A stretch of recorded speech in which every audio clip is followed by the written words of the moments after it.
In this video, we'll see how to use array.map method to iterate over an array. So for the sake of this tutorial, let's define an array.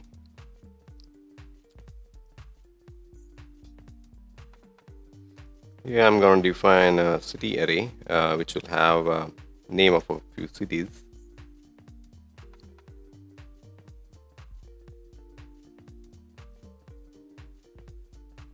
Now once you have the array, let's iterate over the city array using the map method. Now the map method, once it works on a particular array, in this case city array, it returns a new modified array without modifying the original array. So we'll need to define a new array. Let's name it modified array and iterate over the city array using map method.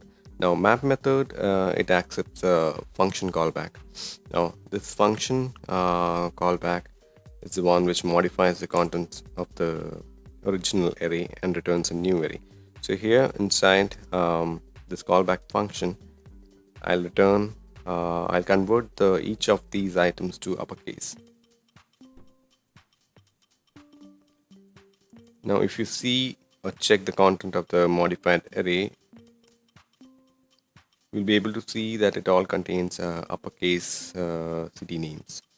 Now this here I'm using functional expressions as a callback. Now you can also of course use arrow functions also. So the same thing using arrow functions, I'll just show you how to do that. You just got to define the arrow functions here this way, and inside do this. It's the same thing. Similarly, you can also make it a one-liner. You just need to move it upwards. This braces, remove the braces. Similarly, you don't need this also. You just make it a one-liner. This should also work. Okay. So I hope you find this video useful. Do like, share and subscribe, and thank you for watching.